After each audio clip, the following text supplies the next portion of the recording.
Hi and welcome to Real Estate Agents that Rock, our interview series where we interview real estate agents that rock. And today we have with us Andrew Kyriacou. Hey, how you going?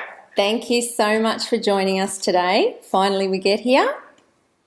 Yeah, we got there in the end. Okay, now just a few questions. I'm really interested in a lot of things that you're doing at the moment. But first of all, how did you start working in real estate? Yeah, I started 10 years ago. I think 10 years already, like wow. But 10 years ago I came into the industry, actually got burnt. I was a young fella at the time, obviously, but got burnt, left the industry. Somehow along the way, got back into it 3-4 years later and never looked back since. And so what do you love about real estate? The thing that I love about it is just the fact that every single day is different. And dealing with people, I mean, as I grew up in my early 20s, I discovered that I actually am more happier when I'm around people and in teams. So dealing with different people, vendors, buyers, or even just colleagues in general, that's where I knew that I thrived. So the fact that it's always different and dealing with people, that's the thing that I love about it. Okay, what about the challenge?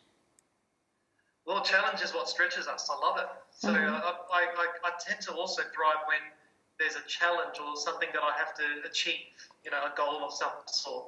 And that's what I just love the thrill. So have you got goals that you look at every single day?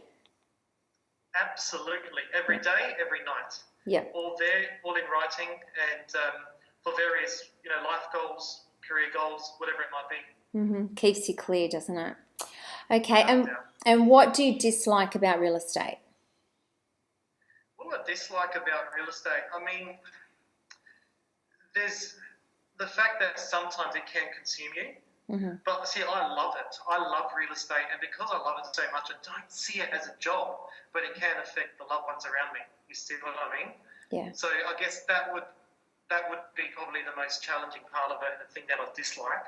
But there's not really much that I dislike, as long as we can get through it, that's the main thing. Okay. So how do you handle rejection? A client that says, "I'll definitely list with you, Andrew, definitely," and then they go with somebody else, or you've put your heart and soul into a listing and you feel like you're close to getting it sold, and then they give it to somebody else. How do you handle that? Does that happen? I wish it didn't. Look, absolutely, it happens to everyone. So, but it used to really affect me, especially in the early days. Through some self-development and training, what I tend to tell myself is you've got to expect that and then accept it and move on. Yeah. So it's just the way it's how you train your mind to just move on and deal with it. So I don't let it affect me, I just move on basically. Yeah, good.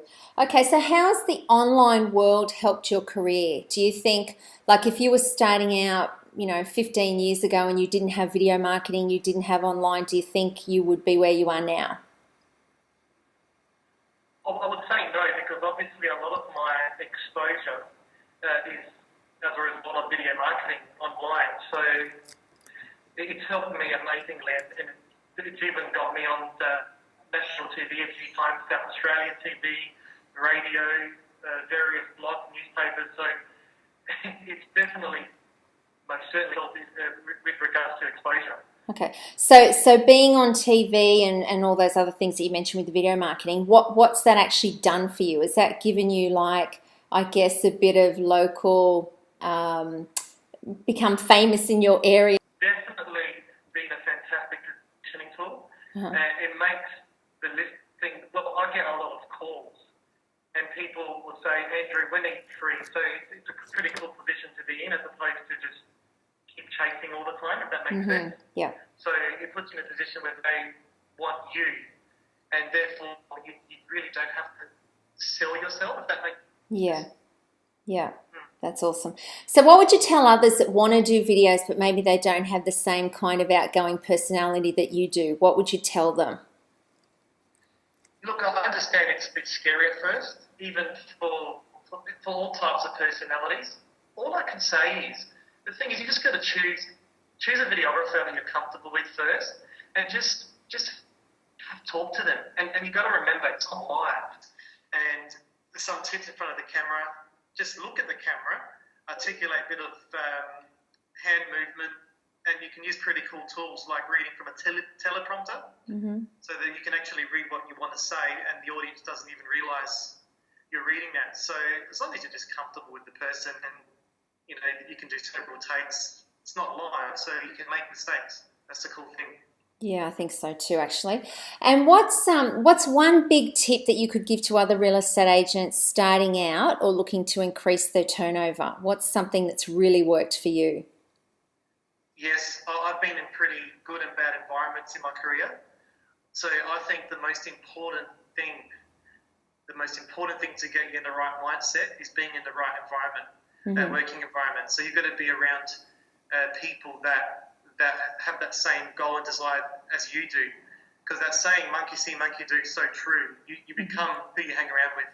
So hang around or be around in a good work environment would be the most important thing I can tell any real estate agent that's getting into the game now. All right, well, thank you so much. The connection on Skype has been a bit troublesome, so hopefully we've got some good footage here anyway. All right, well, thank you so much for your time, and I look forward to seeing a lot more of your videos as well. No problem, Lisa. Thank you.